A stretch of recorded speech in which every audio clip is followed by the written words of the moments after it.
Hey, Murder God. Let's have an OE. Oh, I didn't crack very good. Huh. Wonder why that is.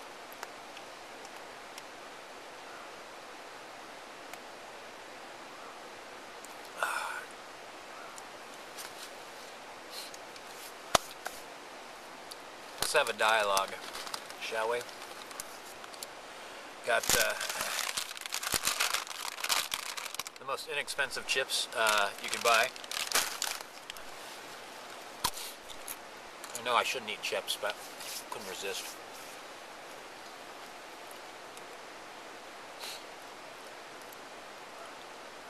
I dig your poetry, and I love your passion for books.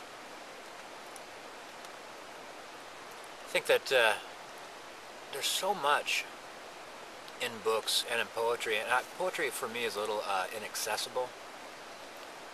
But I think that I'm getting it a little bit sometimes. I think that it's like music that brings forth imagery and feelings. And poetry does the same for me, except I think that I'm starting to get a little bit more information than I've ever gotten from it in the past. It's very, very cool. Alma Farag was reading a poem, and he talked about how the grass blows the reeds, and the reeds give form to the wind. It exposes the wind and defines it and shows it. And I was kind of thinking about that. I mean, most emotions, it seem to me, and actions. You look for motivations, and a lot of times motivation's revealed. And so, like, what drives you to your poetry? What drives you to express yourself the way you do? It reveals something. I mean, it doesn't reveal, like a book reveals its contents, but you get an idea. You get an idea that the wind is blowing through your reeds, for instance.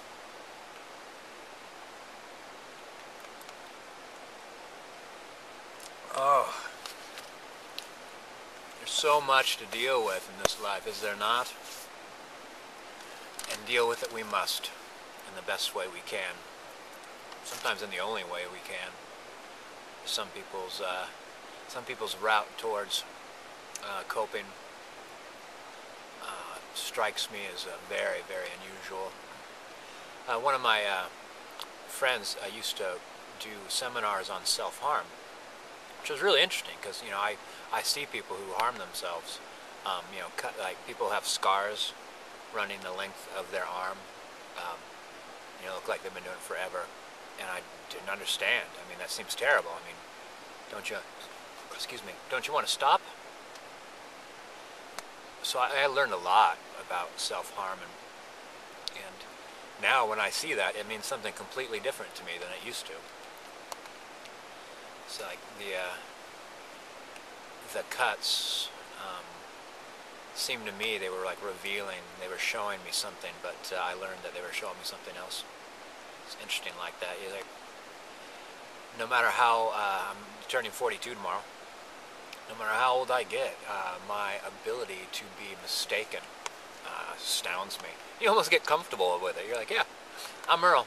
I'm probably wrong. But when you think you have something figured out, I mean, you feel like you got it figured out, And then later you learn, well, I was completely mistaken. Absolutely wrong. Eventually it happens so much. Yeah, you're just like, oh, so I was wrong? Whatever. Is that the new right? It'll be wrong next year.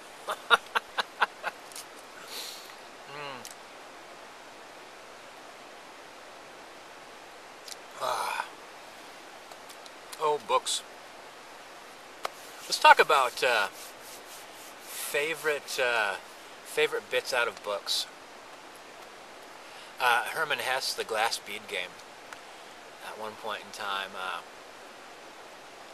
there was this instructor, and he just retired. He'd kind of like, he just stopped working essentially, and so the people around him just took his duties, and he just hung out in his cottage, and he had a servant, and but they started noticing some sort of unusual behavior, both by the servant and by the older retired teacher.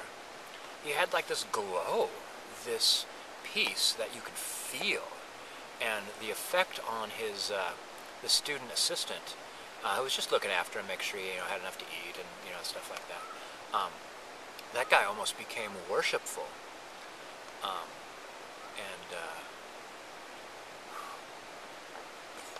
so one of the main characters went to go visit. It was his old instructor. And went to go visit him, find out what's going on. And sure enough, this guy's just radiating this peace and this calmness. And his friend kept, his old student kept asking the instructor questions, and eventually you could tell like the old instructor kind of like pulled himself with great effort, like up through the water, down from where that beautiful calmness was, and just kind of patted the guy on the knee and kind of like,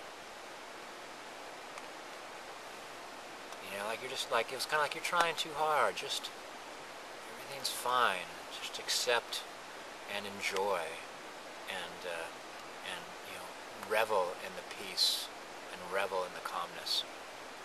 I love that bit of that book. It's a great book. Oh, good part of Cannery Row. All of Cannery Row is brilliant. Let's see.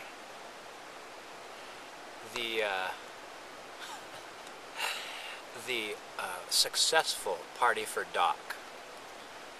It was described as a beast that was hungry and was raging, and then with a certain amount of food and alcohol, the beast started to slumber. And then there was a lady. There was a comfort house, Ladies of the Evening, down the street. These people from Presidio, is that it? The military base, came up Doc's steps. That's where the party was. They were thinking it was the whorehouse. And so all these soldiers got up and banging on the door, and they're like, "Is this the whorehouse?" And they're like, "Oh no, that's down the street. This is a birthday party." And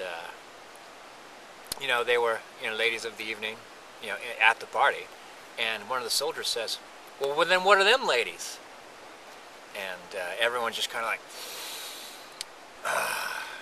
like picking up things. They're like, "I'm sorry, what did you mean about them ladies?" And so then the beast raged into a massive fight that broke windows and dislodged the door, and the party repelled the soldiers, and then the soldiers came back. They were good sports about it, and joined the party, celebrated with Doc.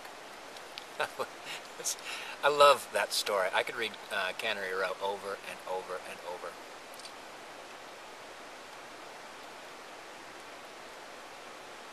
I often feel defined and explained and revealed and solved by Cannery Row, actually.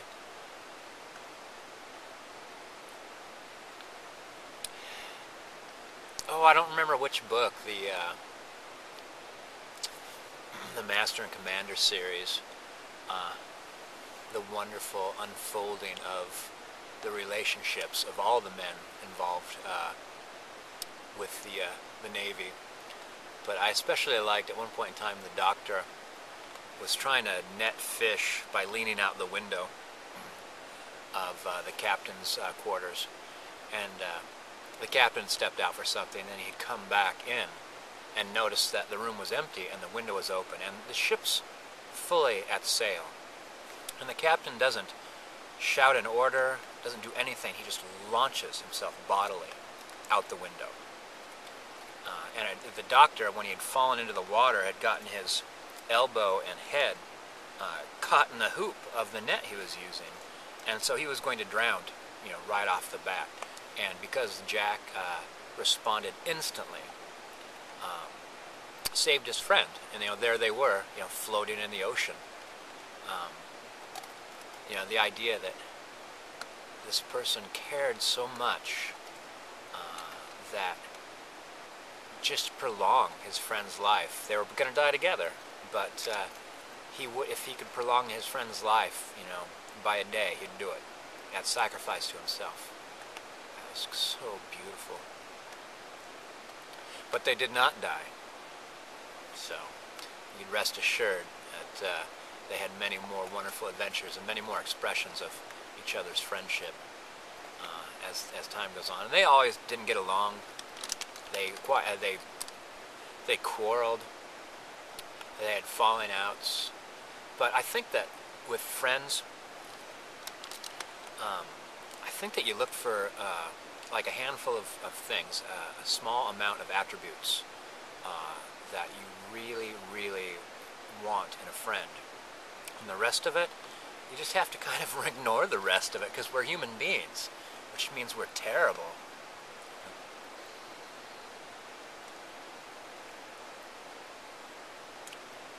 Which is kind of how you often express yourself about your feelings about humanity. But humanity is just like, if treat it as a person. Some amazing things. Humanity has done some great things for you. Humanity has been looking out for you and trying to do its best for you.